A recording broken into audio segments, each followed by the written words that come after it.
پچھلے سال ہمیں یہ بھی بتایا گیا تھا کہ کوئی 17 میل کا پائپ لائن کا ٹکڑا تھا جو سندھ حکومت سے کہہ کے وہ رائٹ آف وے لے کر بنایا گیا تھا، تو اب تو وہ مسئلہ حل تھا، تو اضافی گیس آ سکتی تھی۔ میں ابھی بھی سمجھنے سے قاصر ہوں کہ جب یہ ساری چیزیں کر لی گئی تھیں، وہ پائپ لائن بھی ڈال دی گئی تھی، تو پھر گیس کیوں نہیں لی گئی؟ یہ بات تو کوئی سمجھ سے، عقل سے، کسی لاجک سے بالا تر ہے، ابھی نہیں میں سمجھ پایا اس کو۔ سر آپ سوچیں کہ 900 ملین کیوبک فٹ روز کا ری گیسیفائی کرنے کا ایگرو نے لا کر شپ کھڑا کر دیا، برانڈ نیو سیکویا کا، اور کوئی پیسے نہیں مانگ رہا تھا، خالی کھڑا ہوتا، جب آپ کو چاہیے آپ اس سے زیادہ گیس لے سکتے، آپ نے اس کو واپس بھجوا دیا۔ آپ نے کہا نہیں، وہی 8 سال پرانا لے کر آؤ جو کم کرتا تھا۔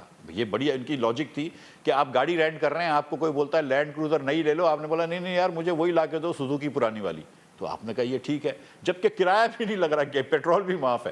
اس کے بعد آپ نے یہ مطلب ان کو لے کے ہی نہیں آنی۔ اگر میں آپ بتاؤں، اگر آپ وہاں پہ اور نئے ٹرمینل بھی لگا لیں، اگر نئے ٹرمینل بھی لگتے ہیں، لیکن جب تک گیس پائپ لائن نہیں لگے گی آپ کیسے زیادہ گیس لے کے آئیں گے؟ 14-16 کارگوز تو لے آئیں گے، لیکن آپ کو تو 24 کارگو کی پلاننگ کرنی ہے۔ حکومتیں اس طرح پلان نہیں کرتی ہیں، حکومتیں 10 سال کا پلان کرتی ہیں، 15 سال کا پلان کرتی ہیں۔ آپ کے خیال میں کون سی پائپ لائن لگنی چاہیے؟ اب آپ کے خیال میں کون سی پائپ لائن لگنی چاہیے؟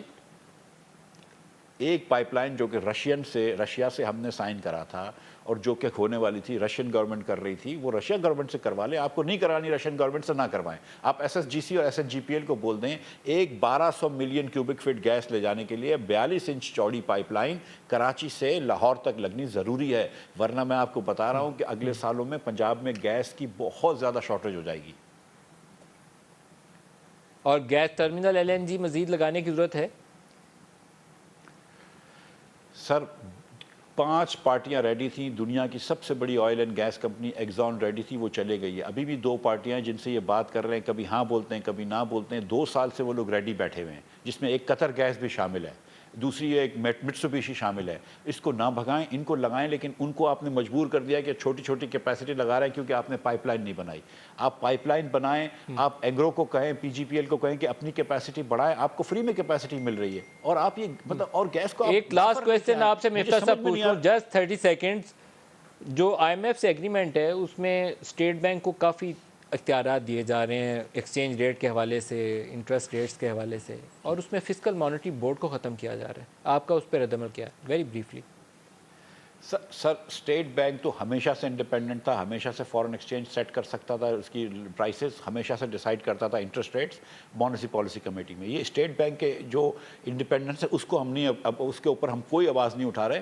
آپ نے جو اسٹیٹ بینک کے گورنر کو، فرد واحد کو جو اختیارات دے دیے ہیں، جو فرد واحد کو آپ لارڈ گورنر بنا رہے ہیں، وائس رائے جو کہتے ہیں بنا رہے ہیں، اس کو اتنے آزادی، اس کو پارلیمنٹ سے اوپر لے کے آ رہے ہیں، وہ ہم کو سمجھ میں نہیں آ رہا ہے۔ اور میں پھر یہ کہتا ہوں حکومت سے کہ یہ آئی ایم ایف سے بات کرے، ہم کو دنیا میں کوئی ایک اور ملک دکھا دے جس کے اندر گورنر فرد واحد کی اتنی انڈیپینڈنس ہے کہ ایک پوری جو پارلیمنٹ ہے وہ صرف فسکل پالیسی کرتی ہے۔ گورنر صاحب نہ صرف مانیٹری پالیسی کریں گے بلکہ ان سے کوئی پوچھ بھی نہیں سکتا ہے۔ وہ پارلیمنٹ کو سال میں ایک رپورٹ دے دیں، اگر پارلیمنٹ بینکاری کے بارے میں کوئی قوانین بھی بنائے گی تو پہلے گورنر صاحب سے ان کو اجازت لینی پڑے گی۔ یہ میری سمجھ سے باہر ہے کہ اس قسم کی گورنر صاحب کو، فرد واحد کو جو خود آئی ایم ایف سے آئے ہوئے ہیں، ڈپٹی گورنر کو آئی ایم ایف سے لے کے آئیں، ان کو اس قسم کی اجازت دینے کی، اس قسم کی اتھارٹی دینے کی کیا ضرورت ہے؟